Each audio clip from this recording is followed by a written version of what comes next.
नमस्कार, आप देख रहे हैं चौपाल खबर। मैं हूं आपके साथ काजल चौधरी।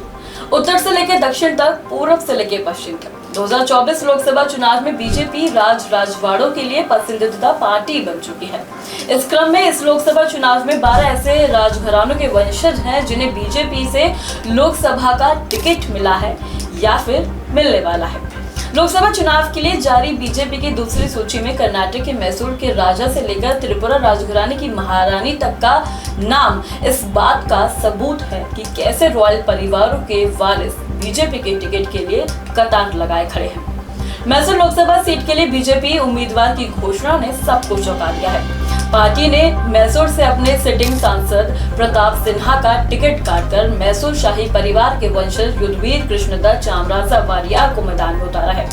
युद्धवीर से पहले उनके दादा श्रीकांत नरसिम्हा वारियर 1999 तक मैसूर के 4 बार कांग्रेस सांसद रह चुके हैं।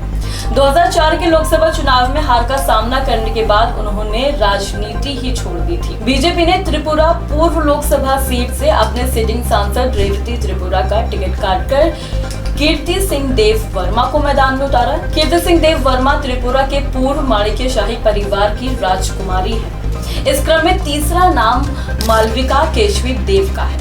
उड़ीसा में बीजेपी ने मालविका केशवी देव को मैदान में उतारा था। मालविका बीजेडी के पूर्व सांसद आरकाव केशवी देव की पत्नी और कालाहांडी के शाही परिवार की सदस्य है।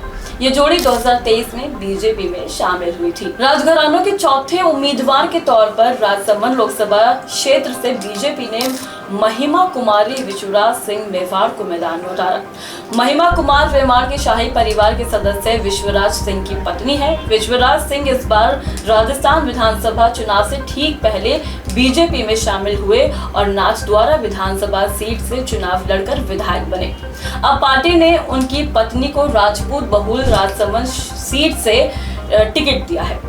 राजशाही परिवार के 5वें उम्मीदवार के तौर पर बंगाल में राजमाता अमृत रॉय को देख सकते हैं। बीजेपी ने पश्चिम बंगाल की कृष्णानगर लोकसभा सीट से राजमाता अमृत रॉय को तृणमूल कांग्रेस नेता मुया मित्रा के खिलाफ मैदान में उतारा है। रॉय कृष्णानगर के शाही परिवार से ताल्लुक रखती है और इनके इलाके में उन्हें राजमाता कहा जाता है। राजशाही परिवारों के इन 5 पहली बार चुनाव लड़ने वालों के अलावा कुछ ऐसे भी उम्मीदवार हैं जो पहले से चुनावी रणनीति में हैं और इस बार बीजेपी से चुनाव लड़ रहे हैं।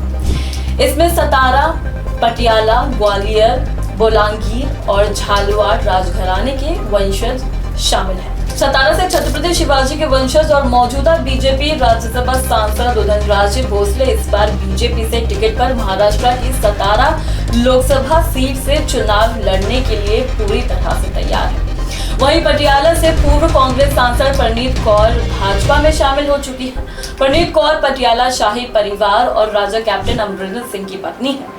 केंद्रीय मंत्री और ग्वालियर के महाराजा ज्योतिरादित्य सिंधिया पहले से ही बीजेपी में राज्यसभा सांसद और केंद्र में मंत्री हैं। ज्योतिरादित्य सिंधिया पहली बार बीजेपी से टिकट पर गुना लोकसभा सीट से चुनाव लड़ रहे हैं। उड़ीसा में भाजपा ने बोलांगीर से मौजूदा सांसद संगीता कुमारी सिंह देव को इस बार भी टिकट दिया है, जो पटनागढ़ बोलांगीर शाही परिवार का सदस्य है। इस सूची में छत्तीसगढ़ के शहडोल राजघराने की हिमाद्री सिंह का नाम भी शामिल है। हिमाद्री सिंह 2019 में भी बीजेपी की टिकट पर जीत कर आई थी। उत्तराखंड के टिहरी राजघराने की महारानी लक्ष्मी शाह का नाम भी इसमें शामिल है। टिहरी गढ़वाल लोकसभा क्षेत्र से महारानी माला राजलक्ष्मी शाह को पिछली बार भी टिकट दिया गया था और वो जीत कर आई थी। अभी जो राजघराने के वंशज हैं, ये फायदा कितना पहुंचा सकते हैं 2024 लोकसभा में बीजेपी को, ये देखना बाकी है। बाकी ऐसे ही वीडियोस के लिए देखते रहे चौपाल खबर। धन्यवाद।